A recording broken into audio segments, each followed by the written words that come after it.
a very liberal decision. In many cases, it's the opposite. But they're voting, and it's bringing it back to the vote of the people, which is what everybody wanted, including the founders, if they knew about this issue, which, frankly, they didn't. But they would have, everybody wanted brought back. Ronald Reagan wanted it brought back. He wasn't able to get it. Everybody wanted it brought back, and many presidents had tried to get it back. I was the one to do it. And again, this gives it the vote of the people, and that's where they wanted it. Every legal scholar wanted it that way. Staying on the topic of abortion, President Biden, 7 states, I'll let you do that. This is the same topic. 7 states have no legal restrictions on how far into a pregnancy a woman can obtain an abortion. Do you support any legal limits on how late a woman should be able to terminate a pregnancy? I supported Roe v. Wade, which had 3 trimesters. The first time is between the woman and the doctor. Second time is between the doctor and an extreme situation.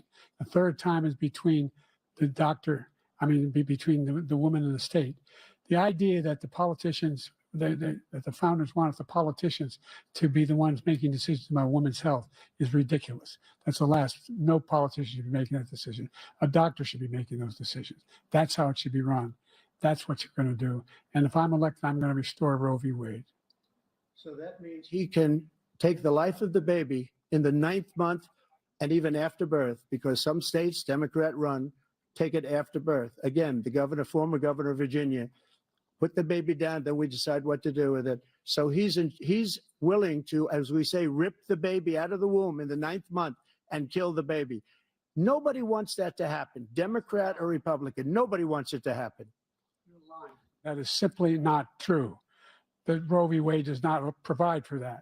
That's not the circumstance. Only if a woman's life is in danger, she's going to die. That's the only circumstance in which that can happen. But we are not for late-term abortion, period, period, period. Under Roe v. Wade, you have late-term abortion. You can do whatever you want, depending on the state. You can do whatever you want. We don't think that's a good thing. We think it's a radical thing. We think the Democrats are the radicals, not the Republicans. For 51 years, that was the law. 51 years, constitutional scholarship said it was the right way to go. 51 years. And it was taken away because this guy put very conservative members on the Supreme Court. He takes credit for taking it away. What's he going to do? What's he going to do, in fact, if the MAGA Republicans, he gets elected, and the MAGA Republicans control the Congress, and they pass a universal ban on abortion, period, across the board at 6 weeks or 7 or 8 or 10 weeks, something very, very conservative. Is he going to sign that bill? I'll veto it. He'll sign it. Thank you.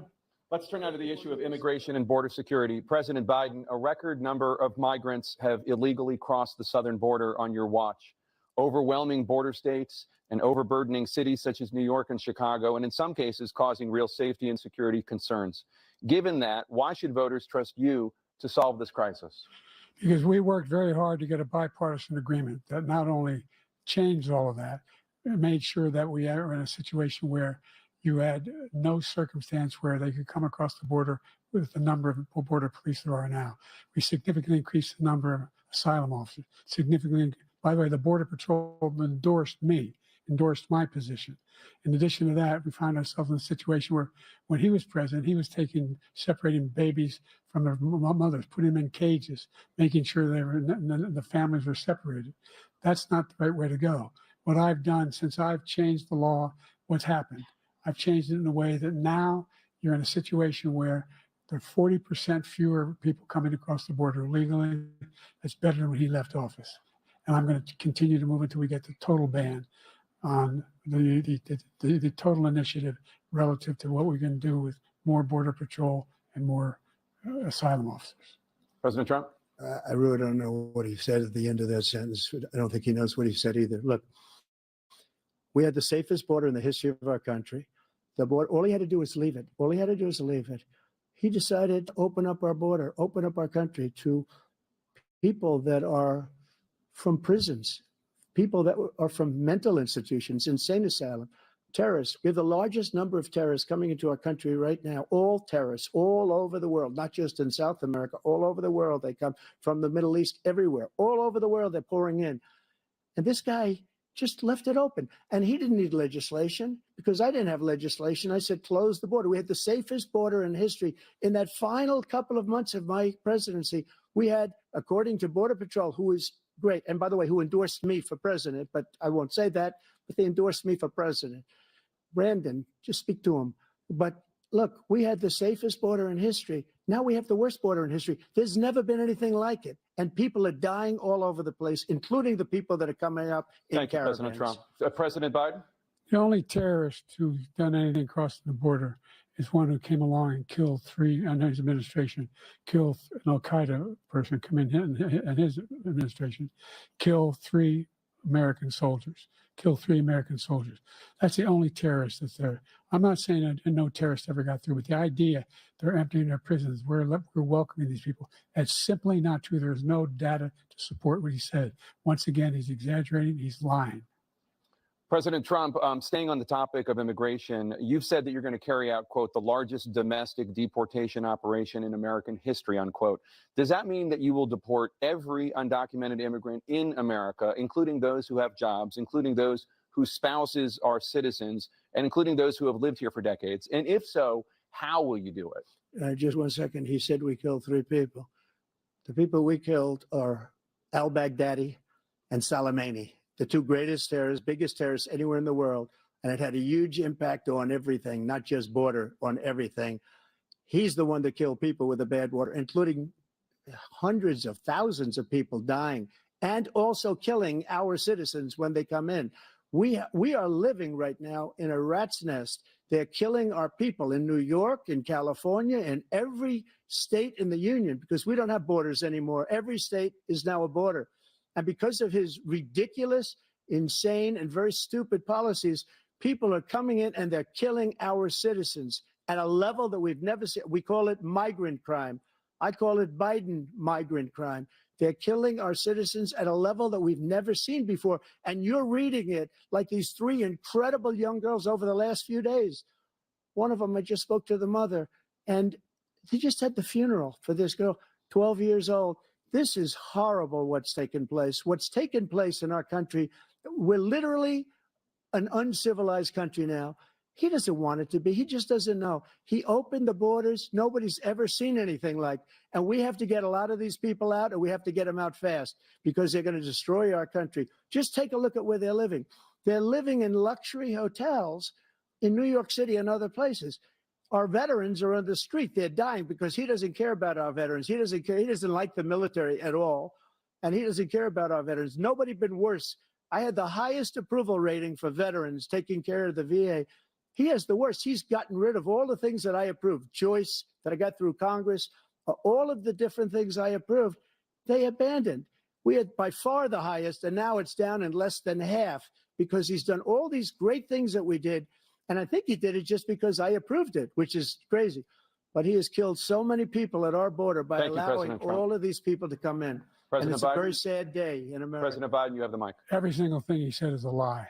Every single one. For example, veterans are a hell of a lot better off since I passed the PACT Act. 1 million of them now have insurance, and their families have it.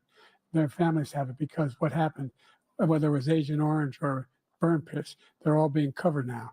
And his group opposed that. We're also in a situation where we have great respect for veterans. My son spent a year in Iraq, living right next to one of those burn pits, came back with stage 4 glioblastoma.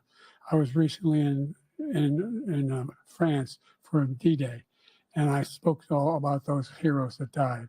I went to the World War I cemetery he refused to go to. He was standing with his 4-star general, and he told me, he said, I don't want to go in there because they're a bunch of losers and suckers. My son was not a loser, was not a sucker. You're the sucker. You're the loser. President Trump? First of all, that was a made-up quote, suckers and losers. They made it up. It was in a third-rate magazine that's failing, like many of these magazines. He made that up. He put it in commercials. We've notified him. We had 19 people that said I didn't say it. And think of this. Who would say I'm at a cemetery or I'm talking about our veterans? Because nobody's taken better care. I'm so glad this came up and he brought it up. There's nobody that's taken better care of our soldiers than I have.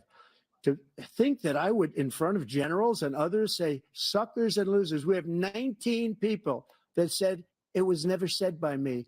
It was made up by him, just like Russia was made up, just like the 51 intelligence agents are made up, just like the new thing with the 16 economists are talking. It's the same thing. 51 intelligence agents said that the laptop was Russia disinformation. It wasn't. That came from his son, Hunter.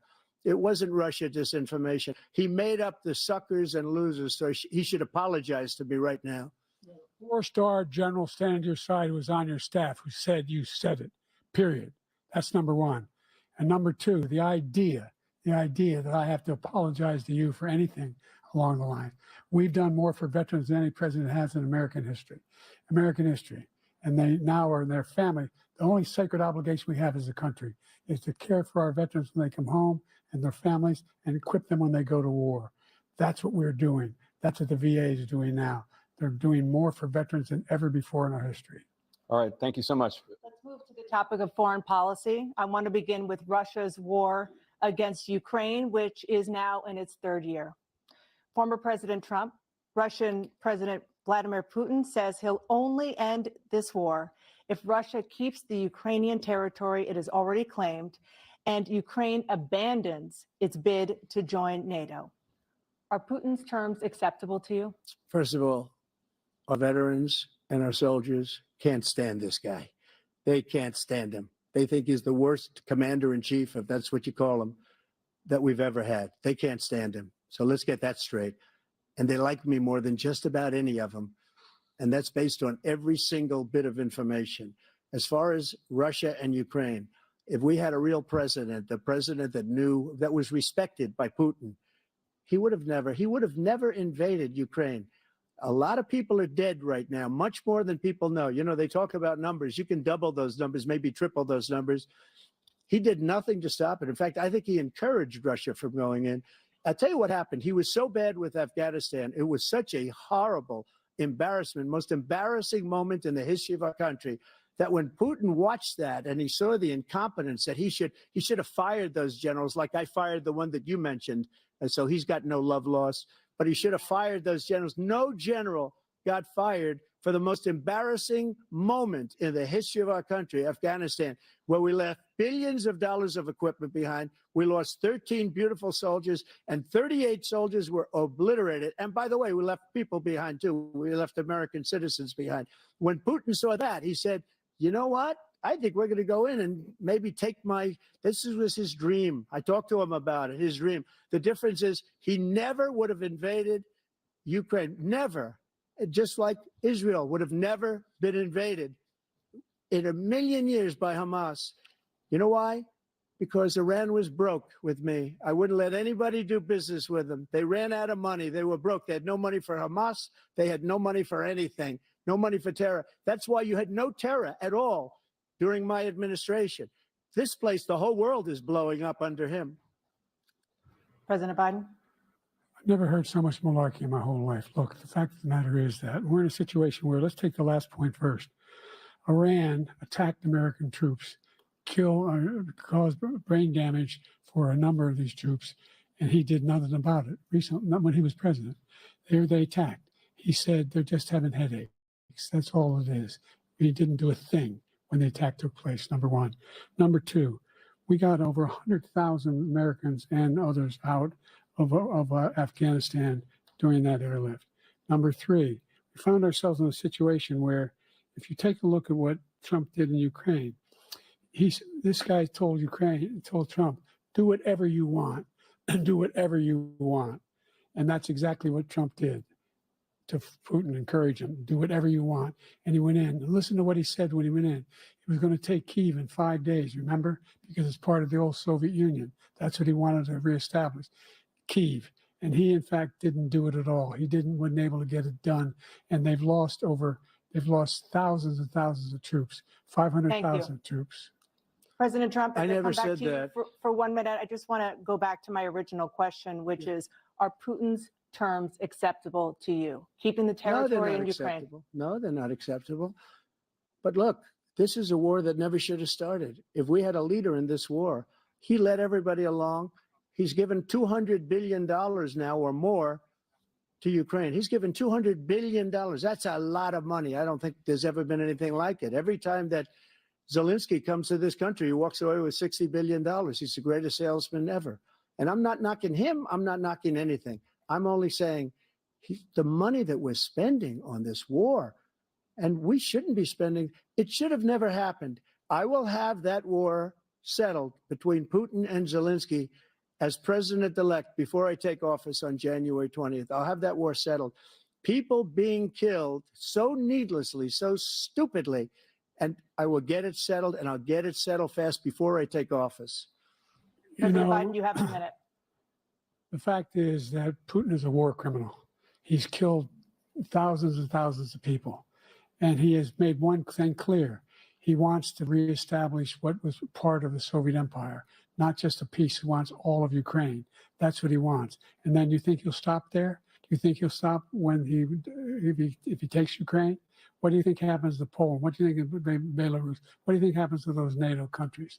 And so if you want a war, you ought to find out what he's going to do, because if in fact he does what he says and walks away, by the way, all that money we give Ukraine are from weapons we make here in the United States. We give them the weapons, not the money at this point.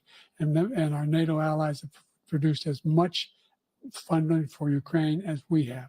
That's why we're strong. Thank you. Moving on to the Middle East. In October, Hamas attacked Israel, killing more than 1,000 people and taking hundreds of hostages. Among those held and thought to still be alive are 5 Americans. Israel's response has killed thousands of Palestinians and created a humanitarian crisis in Gaza. President Biden, you've put forward a proposal to resolve this conflict, but so far Hamas has not released the remaining hostages, and Israel is continuing its military offensive in Gaza. So what additional leverage will you use to get Hamas and Israel to end the war? You have 2 minutes. Number one, everyone from the United Nations Security Council straight through to the G7 to the Israelis and Netanyahu himself have endorsed the plan I put forward,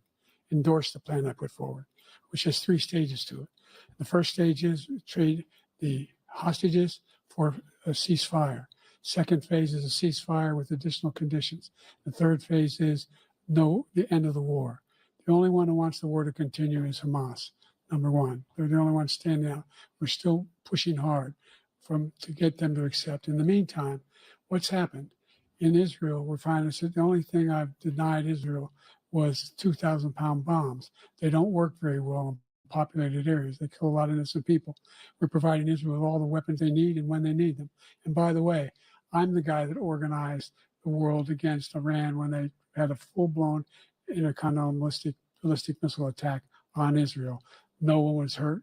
No one Israeli was accidentally killed, and it just stopped. We saved Israel. We are the biggest producer of support for Israel of anyone in the world. And so there are 2 different things. Hamas cannot be allowed to be continued. We continue to send our experts and our intelligence people as to how they can get Hamas like we did bin Laden. You don't have to do it. And by the way, they've been greatly weakened, Hamas, greatly weakened, and they should be. They should be eliminated. But you've got to be careful for using certain weapons among population centers. Just going back to Ukraine for 1 second. We have an ocean separating us. The European nations together have spent 100 billion, or maybe more than that, less than us. Why doesn't he call them and say, you got to put up your money like I did with NATO? I got them to put up hundreds of billions of dollars. The Secretary General of NATO said Trump did the most incredible job I've ever seen. They wouldn't have any, they were going out of business. We were spending almost 100% of the money was paid by us. He didn't do that. He's getting you got to ask these people to put up the money. We're over $100 billion more spent, and it has a bigger impact on them because of location, because we have an ocean in between. You got to ask them. As far as Israel and Hamas, Israel's the one that wants to go. He said the only one that wants to keep going is Hamas. Actually, Israel is the one, and you should let him go and let him finish the job. He doesn't want to do it. He's become like a Palestinian, but they don't like him because he's a very bad Palestinian. He's a weak one. President Biden, you have a minute. I've never heard so much foolishness. This is a guy who wants to get out of NATO. You're going to stay in NATO? He's going to pull out of NATO. The idea that our strength lies in our alliances as well. It may be a big ocean, but we're ever able to avoid a war in Europe, a major war in Europe? What happens if, in fact, you have Putin continuing to go into NATO. We have an Article 5 agreement. Attack on one is attack on all. You want to start the nuclear war he keeps talking about, go ahead. Let Putin go in and control Ukraine and then move on to Poland and other places. See what happens then. He has no idea what the hell he's talking about. And by the way, I got 50 other nations around the world to support Ukraine, including Japan and South Korea, because they understand that this kind of dislocation has a serious threat to the whole world peace. No major war in Europe has ever been able to be contained just to Europe. President Trump, just to follow up, would you support the creation of an independent Palestinian state in order to achieve peace in the region? I'd have to see, but before we do that, the problem we have is that we spend all the money. So they kill us on trade. I made great trade deals with the European nations because if you add them up, they're about the same size economically. Their economy is about the same size as the United States. And they were no cars, they don't want anything that we have, but we're supposed to take their cars, their food, their everything, their agriculture. I changed that. But the big thing I changed is they don't want to pay. And the only reason that he can play games with NATO is because I got them to put up hundreds of billions of dollars. I said, and he's right about this, I said, no, I'm not going to support NATO if you don't pay.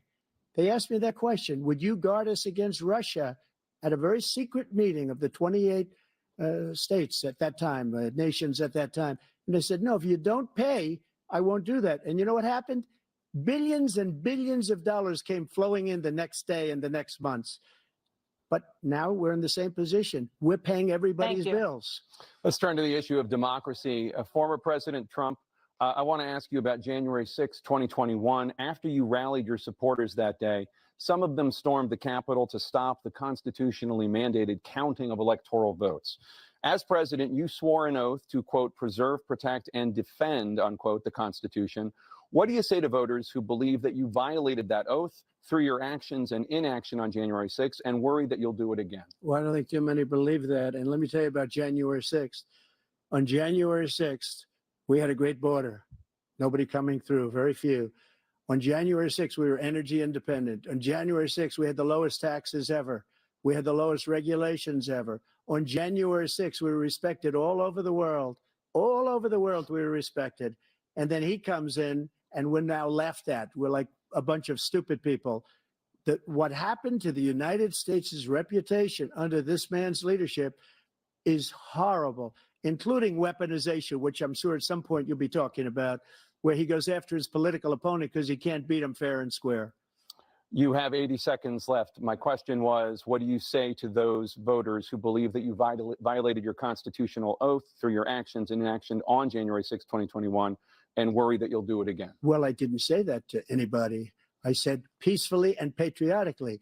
And Nancy Pelosi, if you just watched the news from 2 days ago, on tape to her daughter, who's a documentary filmmaker, they say, but she's saying, oh, no, it's my responsibility. I was responsible for this because I offered her 10,000 soldiers or National Guard, and she turned them down. And the mayor in writing, by the way, the mayor in writing turned it down, the mayor of D.C. They turned it down. I offered 10,000 because I could see, I had virtually nothing to do. They asked me to go make a speech. I could see what was happening. Everybody was saying they're going to be there on January 6th. They're going to be there. And I said, you know what? There's a lot of people coming. You could feel it. You could feel it too, and you could feel it. And I said, they ought to have some National Guard or whatever. And I offered it to her. And she now admits that she turned it down. And it was the same day she was, I don't know, she can't be very happy with her daughter because it made her into a liar. She said, I take full responsibility for January 6th. President Biden? Look, he encouraged those folks to go up on Capitol Hill, number one. I sat in the dining room off the Oval Office. He sat there for 3 hours watching, begging, being begged by his vice president and a number of his colleagues on the Republican side as well to do something, to call for a stop, to end it. Instead, they talked about these people being patriots and great patrons of America. In fact, he says he'll now forgive them for what they've done. They've been convicted. He says he wants to commute their sentences and say that no. But he went to every single court in the nation. I don't know how many cases, scores of cases, including the Supreme Court. And they said, no, this guy this guy is responsible for doing what was done. He did do a damn thing, and these people should be in jail, and they should be the ones who are being held accountable. And he wants to let them all out. And now he says if he loses again, such a whiner that he is, that it could be a bloodbath. Thank you, President Biden. President Trump? What they've done to some people that are so innocent, you ought to be ashamed of yourself. What you have done, how you've destroyed the lives of so many people when they ripped down Portland, when they ripped down many other cities. You go to Minnesota, Minneapolis, what they've done there with the fires all over the city. If I didn't bring in the National Guard, that city would have been destroyed. When you look at all of they took over big chunks of Seattle. I was all set to bring in the National Guard. They heard that, they saw them coming, and they left immediately. What he said about this whole subject is so off. Peacefully patriotic. One other thing, the Unselect Committee, which is basically two horrible Republicans that are all gone now, out of office, and Democrats, all Democrats, they destroyed and deleted all of the information they found because they found out we were right. We were right. And they deleted and destroyed all of the information. They should go to jail for that. If a Republican did that, they go to jail. Thank you, President Trump. President Biden, I want to give you a minute. The only person on this stage is a convicted felon is the man I'm looking at right now. And the fact of the matter is, what he's telling you is simply not true. The fact is that there was no effort on his part to stop what was going on up in Capitol Hill. And all those people, every one of those who were convicted, just turned over desks, turned them over statues. The idea that those people are patriots, come on. When I asked him the first two debates we had, first time around, I said, will you denounce the Proud Boys? He said, no, I'll tell them to stand by. The idea he's refusing, will you denounce these guys? Will you denounce the people we're talking about now? Will you denounce the people who attacked that Capitol? What are you going to do? I'm going to give you a minute, President Trump, for a follow-up question I have. After a jury convicted you of 34 felonies last month, you said if reelected, you would, quote, have every right to go after, unquote, your political opponents. You just talked about members of the Select Committee on January 6th going to jail. Your main political opponent is standing on stage with you tonight. Can you clarify exactly what it means about you feeling you have every right to go after your political opponents? Well, I said my retribution is going to be success. We're going to make this country successful again, because right now it's a failing nation. My retribution is going to be success. But when he talks about a convicted felon, his son is a convicted felon at a very high level. His son is convicted, going to be convicted probably numerous other times. Should have been convicted before, but his Justice Department let the statute of limitations lapse on the most important things. But he could be a convicted felon as soon as he gets out of office. Joe could be a convicted felon with all of the things that he's done. He's done horrible things. All of the death caused at the border, telling the Ukrainian people that we're going to want $1 billion or you change the prosecutor. Otherwise, you're not getting $1 billion. If I ever said that, that's quid pro quo. That we're not going to do anything. We're not going to give you $1 billion unless you change your prosecutor having to do with the son. This man is a criminal. This man, you're lucky. You're lucky. I did nothing wrong. We'd have a system that was rigged and disgusting. I did nothing wrong. Thank you, President Trump. President Biden, you have said, I'm coming right to you, sir. You want to respond? Go ahead. I'll give you a minute to respond. The idea that I did anything wrong relative to what you're talking about is outrageous. It's simply a lie, number one. Number two, the idea that you have a right to seek retribution against any American just because you're president is wrong. It's simply wrong. No president's ever spoken like that before. No president in our history has spoken like that before. Number three, the crimes that you are still charged with, and think of all the civil penalties you have. How many billions of dollars do you owe in civil penalties for molesting a woman in public, for doing a whole range of things, of having sex with a porn star on the night while your wife was pregnant? I mean, what are you talking about? You have the morals of an alley cat. Give you a minute, sir. I didn't have sex with a porn star, number one.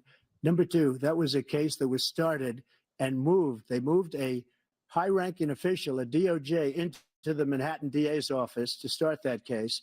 That case is going to be appealed and won. We had a very terrible judge, a horrible judge, Democrat.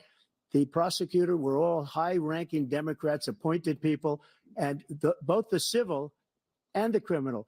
He basically went after his political opponent because he thought it was going to damage me. But when the public found out about these cases, because they understand it better than he does, he has no idea what these cases are. But when they found out about these cases, you know what they did? My poll numbers went up, way up. You know that because you're reporting it. And we took in more money in the last 2 weeks than we've ever taken in the history of any campaign. I don't think any campaign has ever taken. Hundreds of millions of dollars came pouring in because the public knows it's a scam and it's a guy that's after his political opponent because he can't win fair and square. Thank you, President Trump. President Biden, you have said, quote, Donald Trump and his MAGA Republicans are determined to destroy American democracy. Do you believe that the tens of millions of Americans who are likely to vote for President Trump will be voting against American democracy? The more they know about what he's done, yes. The more they know about what he's done. And there's a lot more coming. He's got a lot of cases down the road coming out. He's got a whole range of issues he has to face. I don't know what the juries will do, but I do know he has a real problem. And so the fact that, could you ever think you hear any president say that I'm going to seek retribution? Do you ever hear any presidents say that I thought Hitler had some good ideas? What got me involved to run in the first place after my son had died, I decided in Iraq, because of Iraq, I said I wasn't going to run again until I saw what happened in Charlottesville, Virginia. People coming out of the woods carrying swastikas on torches, and singing the same anti-Semitic bile they sang when back in Germany. And the young woman got killed. I spoke to the mother, and they asked him, they said, What do you think of those people? The ones who got killed, the one who tried to stop it, and the ones he said, I think they're fine people on both sides. What American president would ever say, Nazis coming out of fields, carrying torches, singing the same anti-Semitic bile, carrying swastikas, were fine people? This is the guy who says Hitler's done some good things. I'd like to know what they are. The good things Hitler's done, that's what he said. This guy has no sense of American democracy. President Trump. Jake, both of you know that story has been totally wiped out because when you see the sentence, it said 100% exoneration on that. So he just keeps it going. He says he ran because of Charlottesville. He didn't run because of Charlottesville. He ran because it was his last chance. He's not equipped to be president. You know it, and I know it. It's ridiculous. We have a debate. We're trying to justify his presidency. His presidency, he's without question the worst president, the worst presidency in the history of our country. We shouldn't be having a debate about it. There's nothing to debate. He made up the Charlottesville story, and you'll see it's debunked all over the place. Every reasonable anchor has debunked it. And just the other day, it came out where it was fully debunked. It's a nonsense story. He knows that, and he didn't run because of Charlottesville. He used that as an excuse to run. President Biden. And debunked. It happened. All you have to do is listen to what was said at the time. And the idea that somehow that's the only reason I ran because I was worried a guy like this guy could get elected. If he thought they were good people coming out of that forest, carrying those woods, carrying those torches, then he didn't deserve to be president. Didn't deserve to be president at all. And the idea that he's talking about all this being fabricated, we saw with our own eyes. We saw what happened on January 6th. We saw the people breaking through the windows. We saw people occupying his own vice president. Look, there's a reason why 40 of his 44 top cabinet officers refused to endorse him this time. His vice president hasn't endorsed him this time. So why? Why? They know him well. They serve with him. Why are they not endorsing him? Thank you, President Biden. We're going to be right back with more from the CNN presidential debate.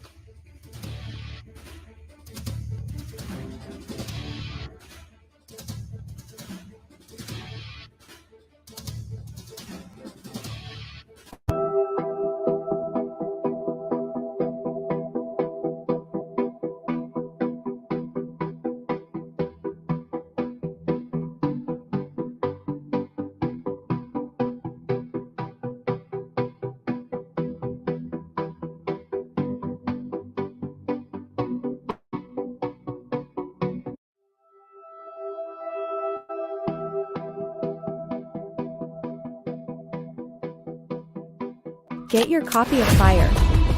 It's definitely a must-read. If you enjoy hood books, this one is it. Just like the title of the book, it's officially Fire. Get it on Amazon, paperback or Kindle.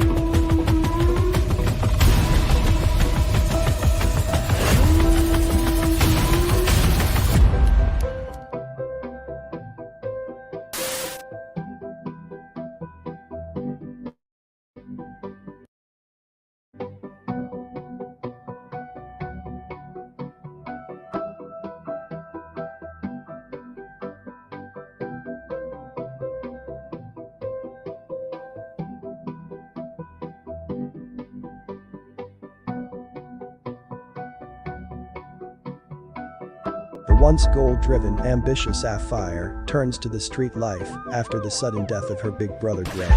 Dre's best friend Devontae tries to honor his homeboy's last request of looking out for his baby sister. A rebellious Sapphire makes it very difficult for Devontae to carry out his promise.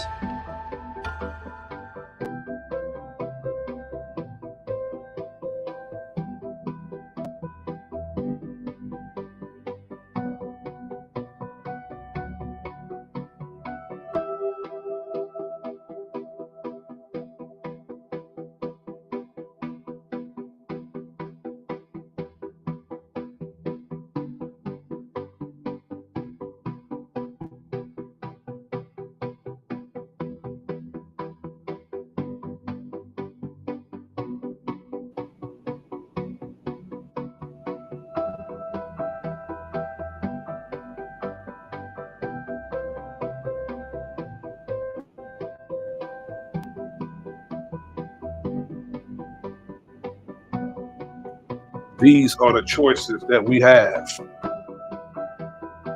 Donald Trump, Joe Biden. Two old men arguing for positions when they should be enjoying the remainder of the life that they have left. But when you have two power-hungry men, this is what we get. It should be an age cap. No one over 65 should be allowed to run for president. Over 65, you're too old. And Joe Biden doesn't even look well. He doesn't. Slurring his speech. He barely get out his words. I don't know why people allow him to run. Back in progress. Welcome The back to the CNN presidential debate debate. from Georgia. Let's talk about persistent challenges you both faced in your first terms, and you'd certainly face again in a second term. President Biden, while Black unemployment dropped to a record low under your presidency, Black families still earn far less than white families. Black mothers are still 3 times more likely to die from pregnancy-related causes, and Black Americans are imprisoned at 5 times the rate of white Americans.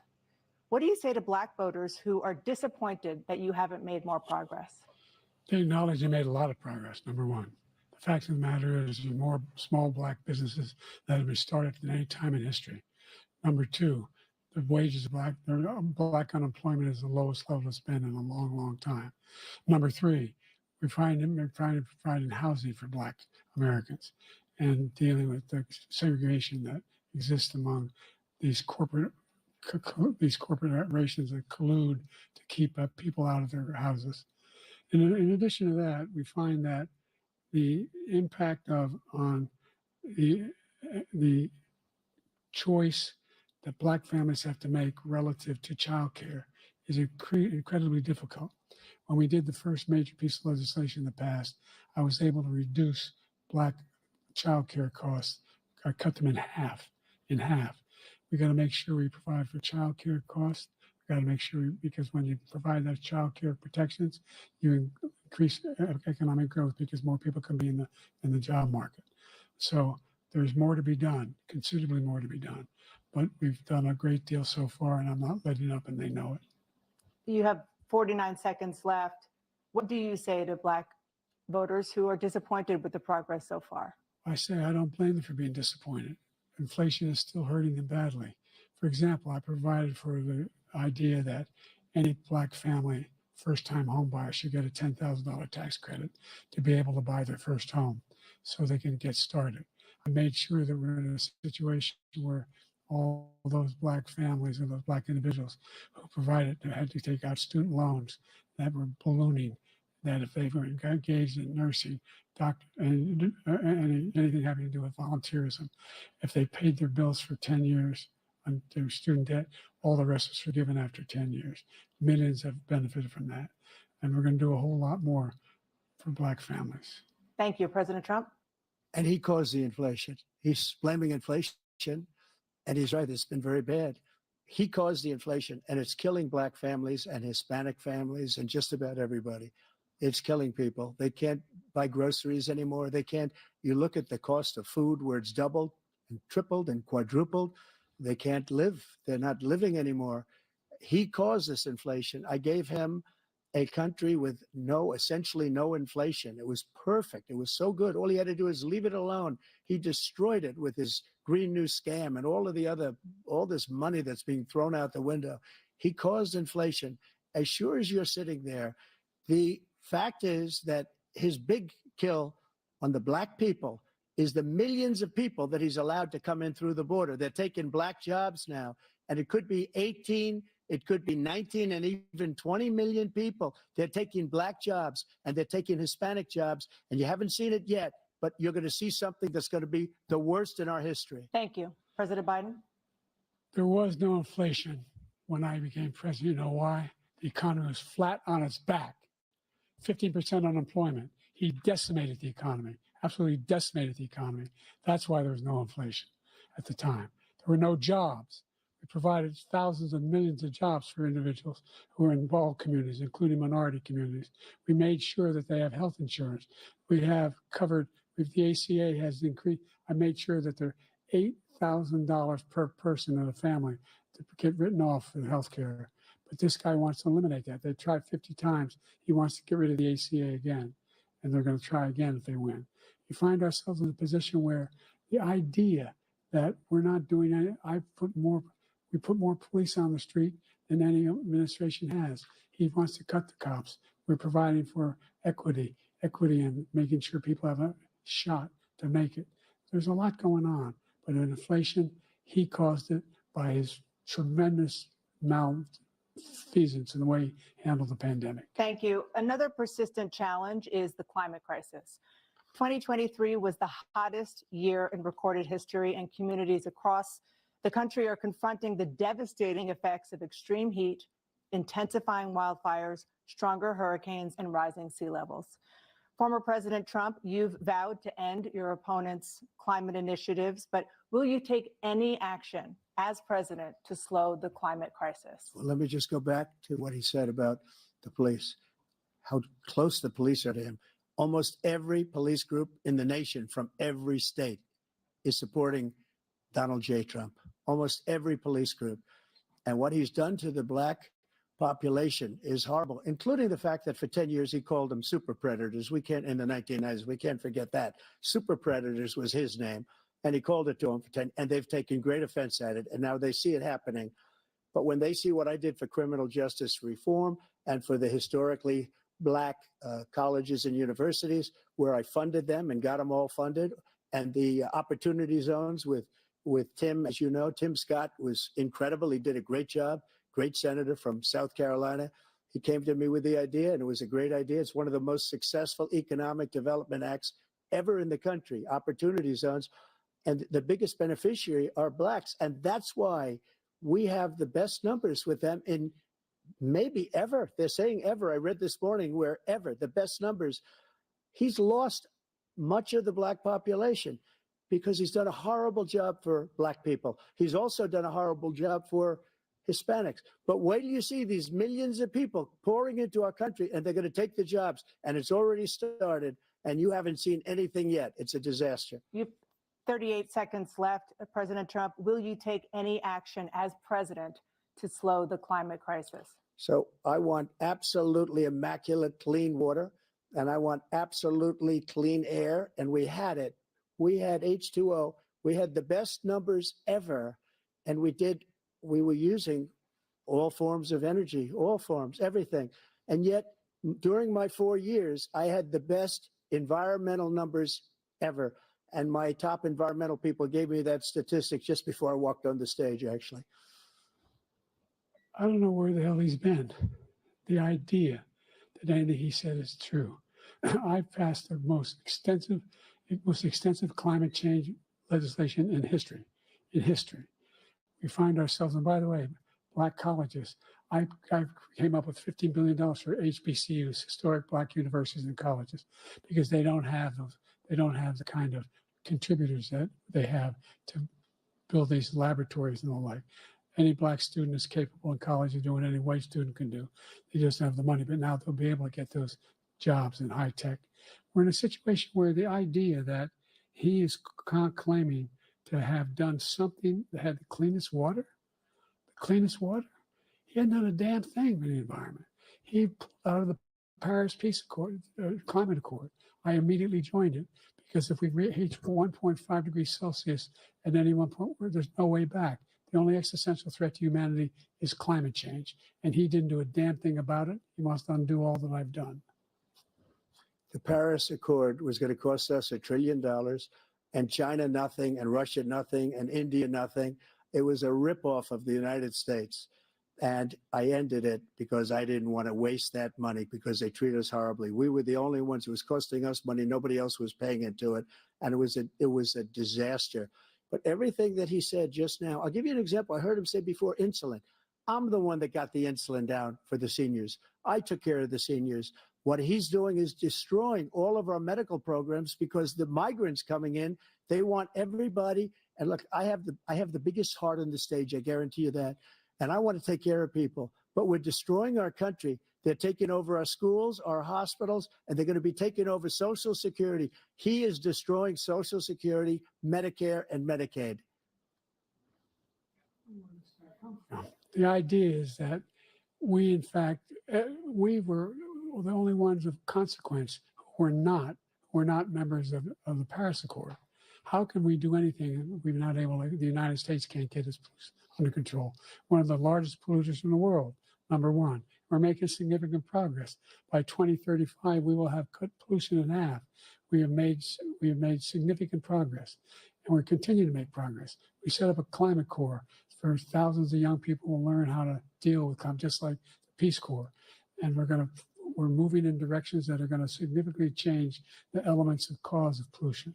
But the idea that he claims that he has the biggest heart up here and he's really concerned about pollution and about climate, I've not seen any indication of that.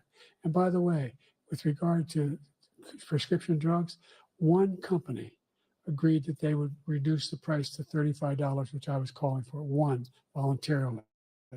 I made sure every company in the world, every pharmaceutical company cannot have to pay. Thank you.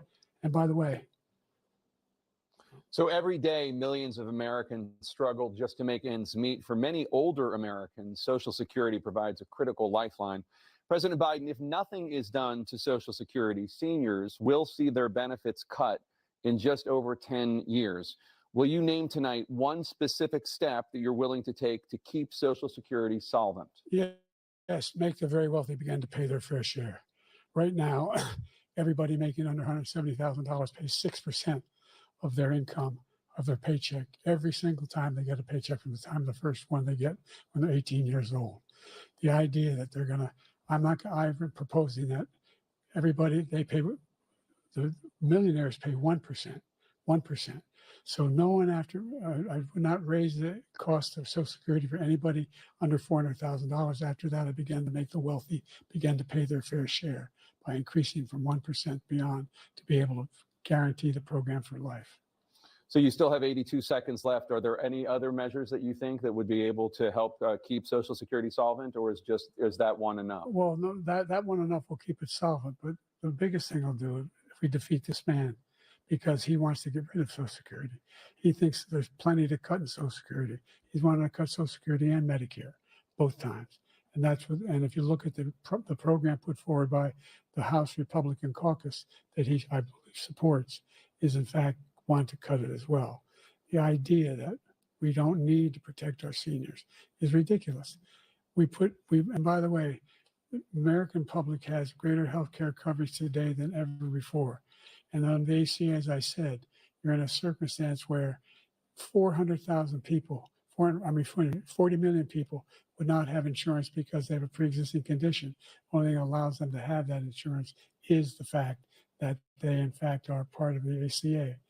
And by the way, the other thing is, we're in a situation where I talk about education for Black communities. I've raised the amount of money for Pell Grants by another $8,000. So anybody making under $70,000 a year is going to be able to get $15,000 toward their tuition. He just doesn't know what he's talking about. Thank you, President Biden. President Trump. So I've dealt with politicians all my life. I've been on this side of the equation for the last 8 years. I've never seen anybody lie like this guy. He lies. I've never seen it. He could look you in the face. About so many other things too. And we mentioned the laptop. We mentioned Russia, Ukraine. Everything he does is a lie. It's misinformation and disinformation. The losers and suckers story that he made up is a total lie on the military. It's a disgrace. But Social Security, he's destroying it because millions of people are pouring into our country and they're putting them onto Social Security. They're putting them onto Medicare, Medicaid. They're putting them in our hospitals. They're taking the place of our citizens. What they're doing to the VA, to our veterans, is unbelievable. Our veterans are living in the street and these people are living in luxury hotels. He doesn't know what he's doing. And it's really coming back. I've never seen such anger in our country before. President Biden. The idea that veterans are not being taken care of, I told you before. And by the way, when I said suckers and losers, he acknowledged after that he fired that general. That general got fired because he's the one that acknowledged that that's what he said. He was the one standing with Trump when he said it, number one. Number two, the idea that we're going to be in a situation where all these millions and millions, the way he talks about it, illegal aliens are coming into the country and taking away our jobs. There's a reason why we have the fastest growing economy in the world, the reason why we have the most successful economy in the world. We're doing better than any other nation in the world. And by the way, those 15 Nobel laureates he talked about being phony, those 15 Nobel laureates, economists, they all said that if Trump is reelected, we're likely to have a recession and inflation is going to increasingly go up.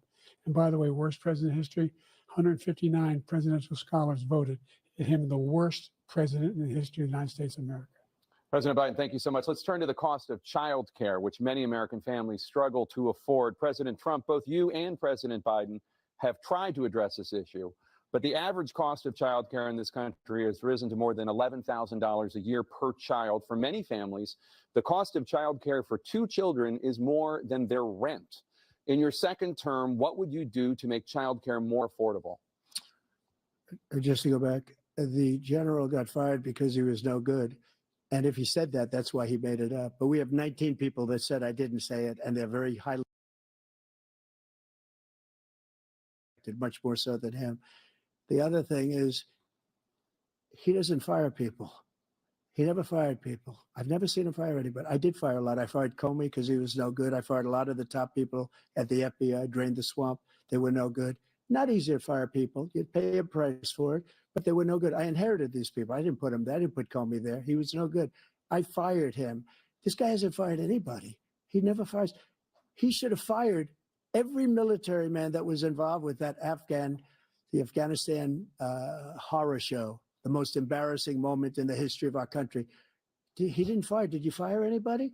Did you fire anybody that's on the border that's allowed us to have the worst border in the history of the world? Did anybody get fired for allowing 18 million people, many from prisons, many from mental institutions? Did you fire anybody that allowed our country to be destroyed? Joe, our country is being destroyed as you and I sit up here and waste a lot of time on this debate. This shouldn't be a debate. He is the worst president. He just said about me because I said it. But look, he's the worst president in the history of our country. He's destroyed our country. Now, all of a sudden, he's trying to get a little tough on the border. He came out with a nothing deal, and it reduced it a little bit, like this much. It's insignificant. He wants open borders. He wants our country to either be destroyed or he wants to pick up those people as voters. And I don't think we just can't let it happen. If he wins this election, our country doesn't have a chance, not even a chance, of coming out of this rut. We probably won't have a country left anymore. That's how bad it is. He is the worst in history by far. Thank you, President Trump. President Biden? We're the most admired country in the world. We're the United States of America. There's nothing beyond our capacity. We have the finest military in the history of the world, the finest in the history of the world. No one thinks we're weak. No one wants to screw around with us. Nobody, number one. Number two, the idea that we're talking about worst presidents. I wasn't joking. Look it up or go online. 159 or 58, don't hold me the exact number, presidential historians. They've had meetings and they voted who's the worst president in American history, one through best to worst. They said he was the worst in all of American history. That's a fact. That's not conjecture. He can argue they're wrong, but that's what they voted. The idea that he is doing anything to deal with child care, he did virtually nothing to child care. We should significantly increase the child care tax credit. We should significantly increase the availability of women and men or single parents to be able to go back to work. And we should encourage businesses to have. Thank you, President Biden. facilities. President Trump, the question was about what would you do to make childcare more affordable, if you want to take your minute. Just so you understand, we have polling, we have other things that they rate him the worst because what he's done is so bad. And they rate me, I'll show you, I will show you. And they rate me one of the best, okay? And if I'm given another 4 years, I will be the best. I think I'll be the best. Nobody's ever created an economy like us. Nobody ever cut taxes like us. He's the only one I know. He wants to raise your taxes by 4 times. He wants to raise everybody's taxes by 4 times. He wants the Trump tax cuts to expire. So everybody, including the two of you, are going to pay 4 to 5 times. Nobody ever heard of this before. All my life, I'd grow up and I'd see politicians talking about cutting taxes. When we cut taxes, as I said, we did more business. Apple and all these companies, they were bringing money back into our country. The worst president in history by far, and everybody knows it. President Biden? Look, fact of the matter is that he's dead wrong about, he's increased the tariff, he will increase the taxes on middle-class people. I said I'd never raise a tax on anybody making less than $400,000. I didn't. But this tariff is 10% tariffs. Everything coming in the country, you know what the economists say? That's going to cost the average American $2,500 a year more because they're going to have to pay the difference in food and all the things that are very important. Number two, he's in a situation where he talks about how he has not raised, he somehow helped the middle class. Middle class have been devastated by you. Now you want a new tax cut of $5 trillion over the next 10 years, which is going to fundamentally bankrupt the country. You had the largest deficit of any president in American history, number one. Number two, you have not, in fact, made any contact, any progress with China.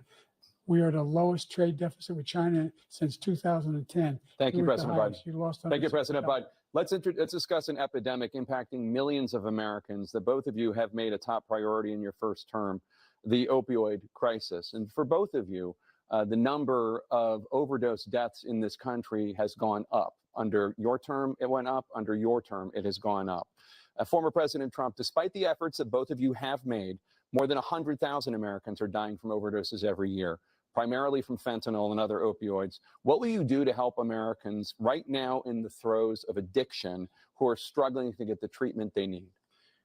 To finish up, we now have the largest deficit in the history of our country under this guy. We have the largest deficit with China. He gets paid by China. He's a Manchurian candidate. He gets money from China.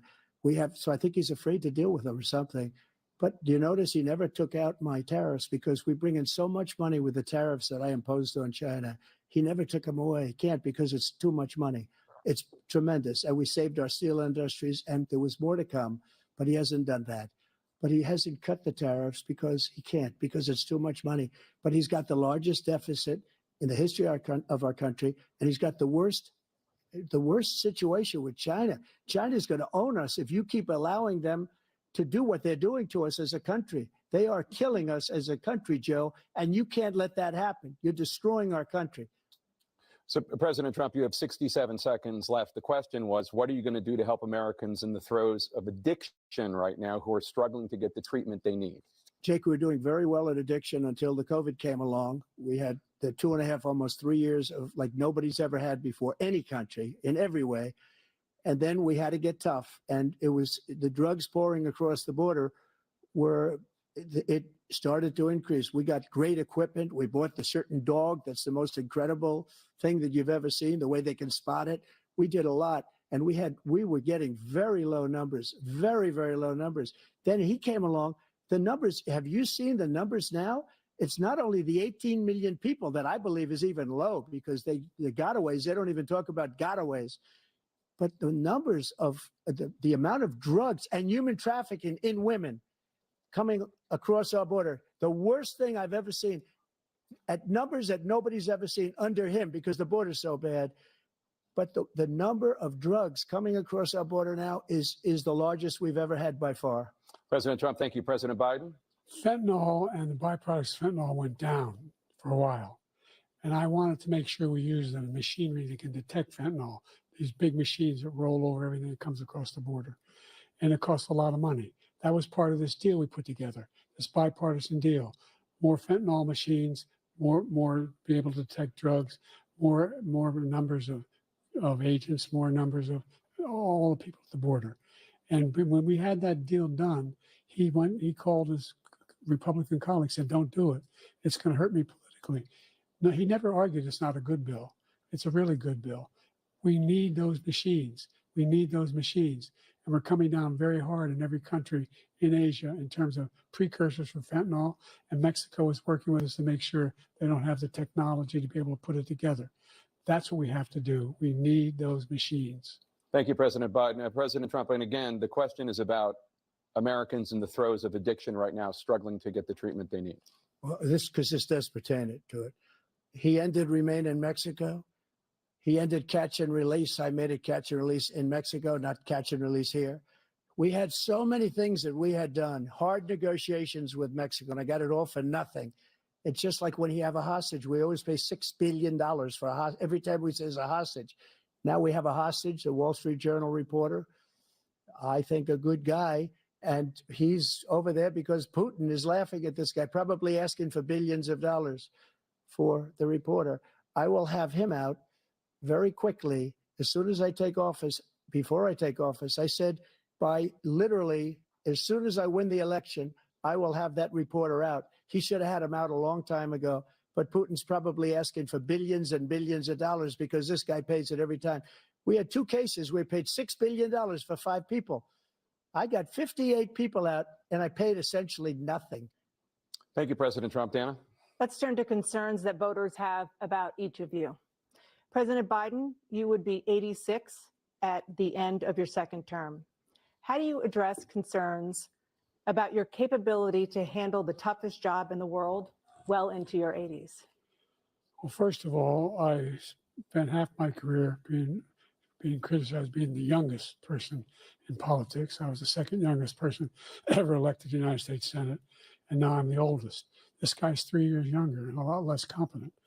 I think that just look at the record. Look at what I've done. Look how I've turned around the horrible situation he left me. As I said, 15 million new jobs, 800,000 manufacturing jobs, more investment in America, over billions of dollars in private investment in enterprises that we are growing. By the way, we brought an awful lot of people. The whole idea of computer chips, we used to have 40% of the market. We invented those chips, and we lost it because he was sending people to find the cheapest jobs overseas and to bring home a product. So I went to South Korea. I convinced Samsung to invest billions of dollars here in the United States. And guess what? Those fabs, they call them, to build these chips, those fabs pay over $100,000. You don't need a college degree for them. And there's billions, about $40 billion already being invested and being built right now in the United States, creating significant jobs for Americans from all over the world. President Biden, you have 40 seconds left. Would you like to add anything? Yeah, I would. The idea that somehow we are this failing country. I never heard a president talk like this before. We're the envy of the world. Name me a single major country president who wouldn't trade places with the United States of America for all our problems and all our opportunities. We're the most progressive country in the world in getting things done. We're the strongest country in the world. We're a country in the world who keeps our word, and everybody trusts us, all of our allies, and those who he cuddles up to, from Kim Jong-un, he sends love letters to, and Putin, etc. They don't want to screw around with us. Thank you. Former President Trump, to follow up, you would be 82 at the end of your 2nd term. What do you say to voters who have concerns about your capabilities to serve? Well, I took 2 tests, cognitive tests. I aced them, both of them, as you know. We made it public. He took none. I'd like to see him take one, just one, a real easy one. like go through the first 5 questions. He couldn't do it. But I took 2 cognitive tests. I took physical exams every year. And, you know, we knock on wood wherever we may have wood, that I'm in very good health. I just won 2 club championships, not even senior, 2 regular club championships. To do that, you have to be quite smart, and you have to be able to hit the ball a long way. And I do it. He doesn't do it. He can't hit a ball 50 yards. He challenged me to a golf match. He can't hit a ball 50 yards. I think I'm in very good shape. I feel that I'm as in good a shape as I was 25, 30 years ago. Actually, I'm probably a little bit lighter, but I'm in as good a shape as I was years ago. I feel very good. I feel the same. But I was willing to take a cognitive test. And you know what? If I didn't do well, I aced them. Dr. Ronnie Jackson, who's a great guy when he was White House doctor. And then I took another one, a similar one. And one of them said they'd never seen anybody ace him. Thank you. President Biden? You can see he is 6'5" and only 223 pounds, or 235 pounds. Well, you said 6'4", 200. Well, anyway, anyway, just take a look at what he says he is and take a look at what he is. Look, I'd be happy to have a driving contest with him. I got my handicap, which when I was vice president, down to a 6. But by the way, I told you before, I'm happy to play golf if you carry your own bag. Think you can do it? That's the biggest lie. He's a 6 handicap of all. I was an 8 handicap. Yeah. 8. Never. But I had, you know, how many? I've seen you swing. I know you swing. Okay, let's not act like children. President Trump, we're going to 21 turn Let's not act like children. You to are a a child. specific concern that voters have about you. Will you pledge tonight that once all legal challenges have been exhausted, that you will accept the results of this election, regardless of who wins, and you will say right now that political violence in any form is unacceptable? Well, I shouldn't have to say that, but of course I believe that. It's totally unacceptable. And if you would see my statements that I made on Twitter at the time, and also my statement that I made in the Rose Garden, you would say it's one of the strongest statements you've ever seen. In addition to the speech I made in front of, I believe, the largest crowd I've ever spoken to. And I will tell you, nobody ever talks about that. They talk about a relatively small number of people that went to the Capitol, and in many cases were ushered in by the police. And as Nancy Pelosi said, it was her responsibility, not mine. She said that loud and clear.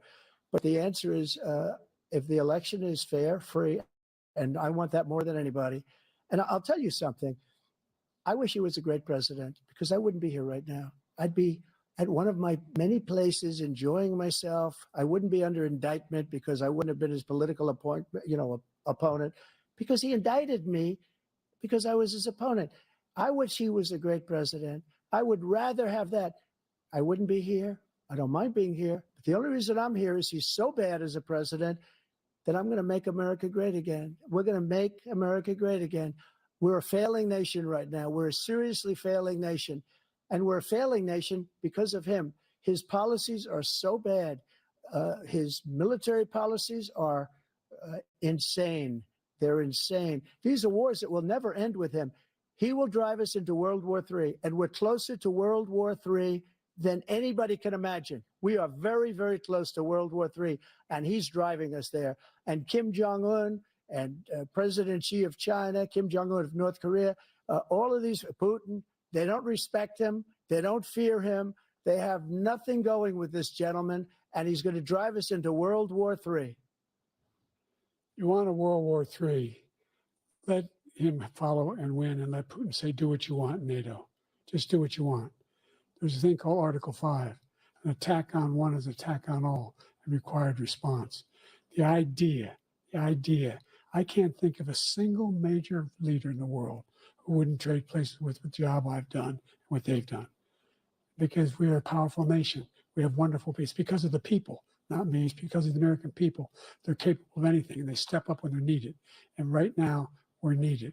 We're needed to protect the world because our own safety is at stake. And again, you want to have a war, just let Putin go ahead and take Kyiv, make sure they move on, see what happens in Poland, Hungary, and other places along that border. Then you have a war.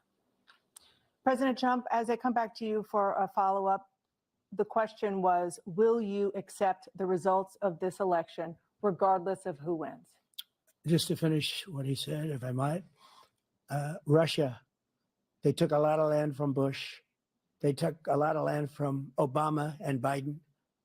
They took no land, nothing from Trump, nothing. He knew not to do it. He's not going to play games with me. He knew that. I got along with him very well, but he knew not to play games. He took nothing from me. But now he's going to take the whole thing from this man right here.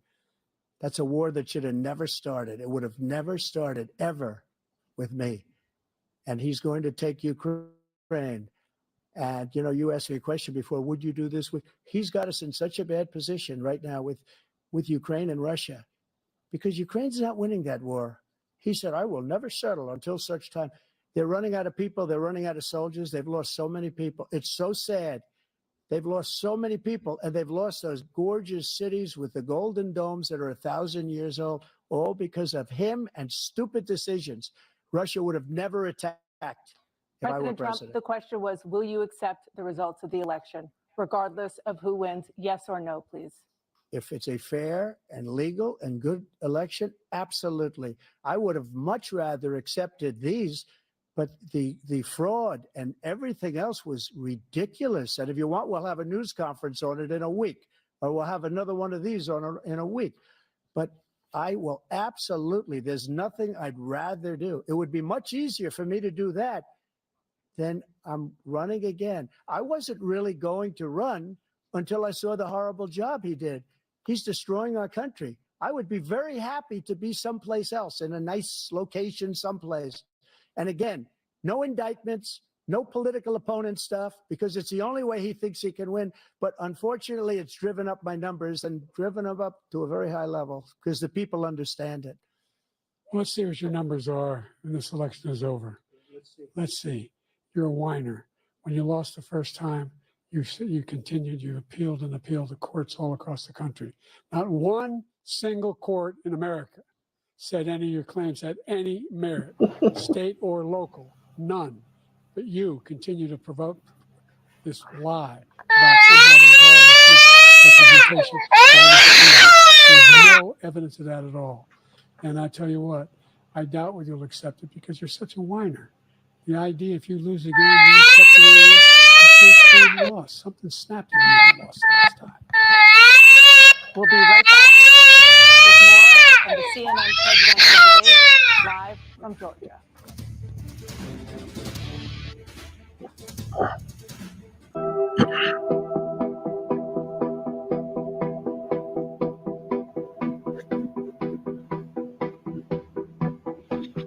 I've seen more mature, dignified debates in a public school for president of student body. And this is what we have to choose from for the highest office in the land.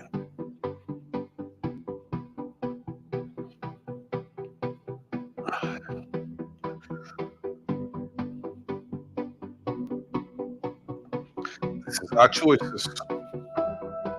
Well, their choices.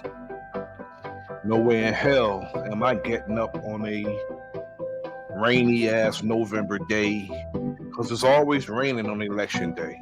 But no way I'm getting up on a rainy ass November morning going to a poll and voting for either one of these guys.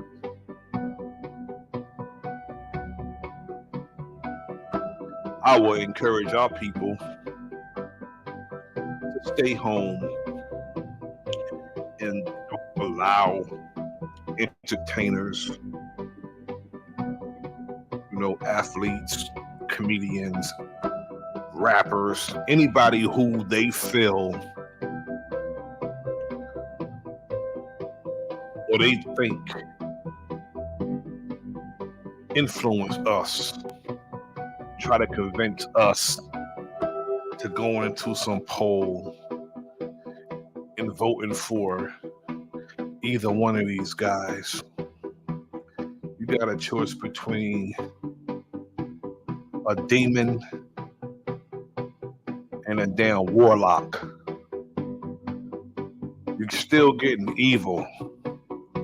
And they're trying to tell us what's crazy about it is they try to tell us that we have to choose. You got to choose one of them. Some of us are saying, our people are saying, you got to choose one of them. Steve Harvey, Mr. Potato Head looking ass, told us that he's not, he's not even in most of our tax brackets, and who becomes president is not going to affect him one iota. But he's telling us that we should go out and vote anyway and forget about reparations. This is what he told us. This is why, while he's sitting there with Kamala Harris, he said he's not going to ask her the hardcore questions. That's not what this is. He's not going to ask her the questions. Mainly what he meant in code was he's not going to ask her any questions pertaining to our struggle. It is now time for the candidates to deliver their closing statements as predetermined by a coin toss. We're going to begin with you, President Biden. You have 2 minutes. Yes, sir, Brother Kyrie. We've made significant progress from the debacle that was left by President Trump in his last term. We find ourselves in a situation where, number one, we have to make sure that we have a fair tax system. I ask anyone out there in the audience, or anyone out watching this debate, do you think the tax system is fair? Sounds like he needs an asthma pump. Said, nobody even making under $400,000 had a single penny increase in their taxes, and will not. And if I'm reelected, that'll be the case again. But this guy has increased your taxes because of the deficit. Number one, he's increased inflation because of the debacle he left after the way he handled the pandemic. And he finds himself in a position where he now wants to tax you more by putting a 10% tariff on everything that comes into the United States of America. What I did, when, for example, he wants to get rid of the ability of Medicare for us to be able to negotiate drug prices with the big pharma companies. Well, guess what? We got it down to $35 for insulin instead of $400. No more than $2,000 for every senior, no matter how much prescription they need. You know what that did? That reduced the federal debt by $160 billion over 10 years because the government doesn't have to pay the exorbitant prices. I'm going to make that available to every senior all along. It's happening now, and everybody in America. He wants to get rid of that. I'm going to make sure that we have child care. We're going to significantly increase the credits people have for child care. I'm going to make sure we do something about what we're doing on lead pipes and all the things that are causing health problems for people across the country. We're going to continue to fight to bring down inflation and give people a break. Thank you, President Biden. President Trump, you now have 2 minutes for your closing statement. Like so many politicians, this man is just a complainer. He said, we want to do this, we want to do that, we want to get rid of this tax, that tax. But he doesn't do anything. He doesn't do, all he does is make our country unsafe by allowing millions and millions of people to pour in. Our military doesn't respect him. We look like fools in Afghanistan. We didn't stop Israel. It was such a horrible thing that would have never happened. It should have never happened. Iran was broke. Anybody that did business with Iran, including China, they couldn't do business with the United States. They all passed. Iran was broke. They had no money for Hamas or Hezbollah, for terror, no money whatsoever. Again, Ukraine should have never happened. He talks about all this stuff, but he didn't do it. For 3.5 years, we're living in hell. We have the Palestinians and we have everybody else rioting all over the place. You talk about Charlottesville. This is 100 times Charlottesville, 1,000 times. The whole country is exploding because of you, because they don't respect you, and they have to respect their president, and they don't respect you throughout the world. What we did was incredible. We rebuilt the military. We got the largest tax cut in history, the largest regulation cut in history. The reason he's got jobs is because I cut the regulations that gave jobs, but he's putting a lot of those regulations back on. All of the things that we've done, nobody's never seen anything like, even from a medical standpoint, right to try, where we can try space age materials instead of going to Asia or going to Europe and trying to get, when you're terminally ill, now you can go and you can get something. You sign a document. They've been trying to get it for 42 years. But you know what we did for the military was incredible. Choice for our soldiers, where our soldiers, instead of waiting for 3 months to see a doctor, can go out and get themselves fixed up and readied up and take care of themselves, and they're living. And that's why I had the highest approval rating in the history of the VA. So all of these things, we're in a failing nation, but it's not going to be failing anymore. We're going to make it great again. Thank you, former President Trump, President Biden. Stay with us because we have full analysis of this debate. Anderson Cooper and Aaron Burnett starts now on CNN. Oh, this was crazy. I want to thank everybody for joining me this evening. Yeah, you know, this president, DeBait, and this is those who would buy this hook, line, and sinker. Two liars standing up here, you know, promising us nothing. The president and former presidents making their way off the scene and debate. Promising us nothing. And that's why some of our people will go out and vote for them, because someone told them that they had to choose between, you know, a rotten apple and a rotten pear. You know, you don't have to choose. If you go into a farmer's market and you see everything in there is rotten, and some are just more rotten than others, you don't have to choose. You just walk out and don't get nothing. That's the choice we have. But someone make us think that we have to vote for somebody because they're running. They tell us to vote our conscience, but then you got people trying to convince you because they got a hidden agenda. I just don't believe that we should go out and vote, because America's politics never benefited our people since its inception, and I don't think it ever will benefit our people. So that's something we need to consider. Thank you to my good brother, Kyrie, Equator 7, Yida Vilified, the brother Knowledge X, salute God, the sister Chrissy, the true daughter of darkness, my other Jersey comrade, Warfare K. Salute, peace and power to my brother Big Dog Philly OG. Thank you all for coming through, hanging out with your brother for a little while. This is The Enemy's Public. I am Bro.Nasir. Like, share, subscribe. Leave a comment in the comment section. Peace.